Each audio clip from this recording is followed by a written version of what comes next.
Consequently, it has very low runoff, very low stream flow. Our rivers are very sluggish, and our rivers also are the most variable on Earth.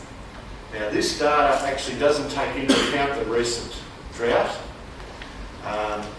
which has seen completely new benchmarks for river flows for all of our, certainly all the rivers in central and southern Australia. So those blue bars there of the Australian lowland rivers on the right would now actually be much higher than they are in that graph, 2 to 3 times as high. There are 12 countries that have most of the world's biodiversity, and we're the only industrialised economy in that mix. We're the centre of marsupial radiation, and we have 1,750 endemic terrestrial vertebrates. Now, the next highest in the world is Indonesia with 850. So Australia is so far out on its own there in terms of unique terrestrial vertebrates. Huge number of flowering plants, an indeterminate number of invertebrates, and so on. Notice the extremely high degree of endemism. Endemic means that it doesn't grow anywhere else. And both in our, obviously in our marsupials, but also in other mammals, in flowering plants, in invertebrates, in reptiles, amphibians, a huge proportion of endemism. Obviously that means the only place you can conserve these things is in Australia. That we are the custodians of that extraordinary portion of the world's biota. Huge fish fauna, and we're still in our marine taxa at an imperfect state of basic knowledge, but nevertheless extraordinary biodiversity. Now, water. Here are some of the, yep. What is SPP?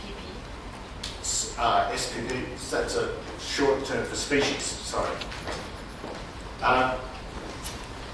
We know in Australia that water use is increasing. In fact, it's increasing sharply.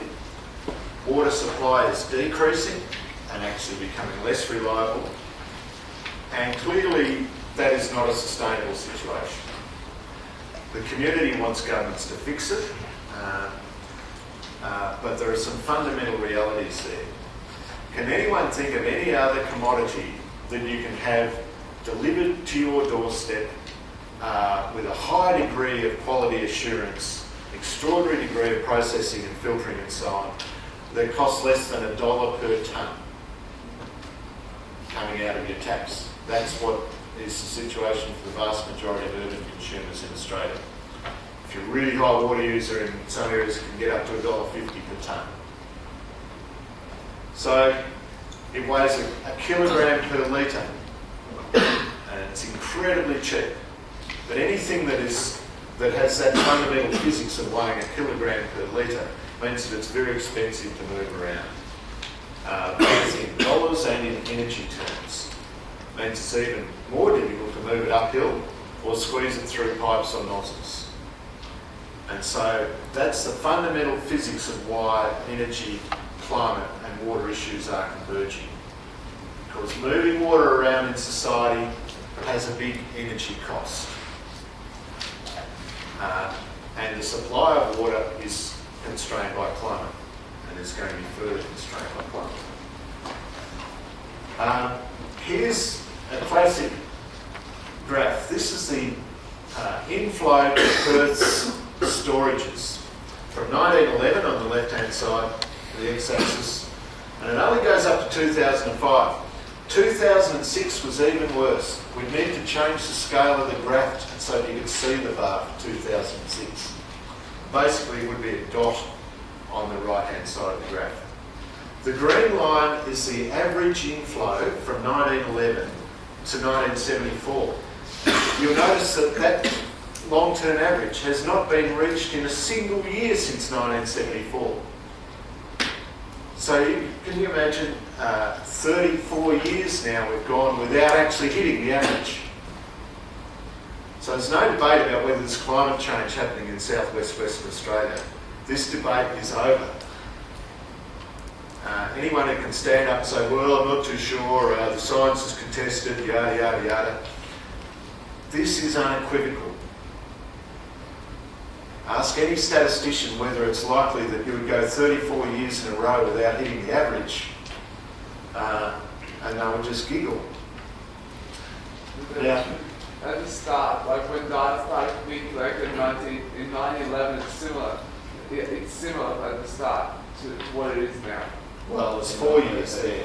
What was before that? Before the data collection? Well, we don't know.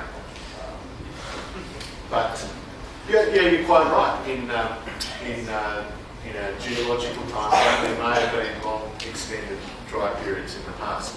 Whether there would have been 34 years is highly debatable. But the interesting thing is that since 1997, we haven't hit the average from 75 to 96. And so there appears to have been another step down. And 2006 is even worse than that tiny little blue line for 2004. Oops, well, I can't reach it anyway. So this is why Perth has committed to a desalination plant, because basically they're not going to have enough water if they don't.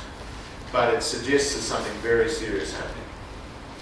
The situation for the Murray-Darling Basin, particularly the southern Murray-Darling Basin, appears to be mirroring that of Perth, but about 10 to 20 years behind Perth. So the inflows to Melbourne reservoirs look very similar to the Perth ones, just not quite as far along that progression. We're seeing the same in terms of the snowpack in the Alps. But in the whole water debate, we do hear some what I call unhelpful assumptions. I mentioned it too, the driest inhabited continent. That is true. But because we only have 21 million people, we actually have quite a bit of diverted freshwater per capita, comparable to other continents and ahead of many, many other countries. So we actually have quite a lot of water. We actually, the issue is that we choose to use most of it for irrigated agriculture. More than 70% of our diverted fresh water goes on irrigation. There's a high degree of consensus among governments about what we need to do. You hear this in rural areas, the cities could take all our water. That's not really possible biophysically because of the energy issues I was talking about before. But the fact is, urban water use is about 7 or 8%. Even if it doubled, it would get to 15%. That would require a 10% reduction in what's going to irrigation to double urban water use in Australia. And I don't think anyone's proposing doubling urban water use in Australia. And one of the nice things is that the time where we want environmental flows in our rivers is the time of natural floods. No one wants an environmental flow in a river in southern Australia in February or March when it's naturally dry, because the biota aren't adapted to it. You want it in winter and spring, and that's the time when irrigation water demand is the least.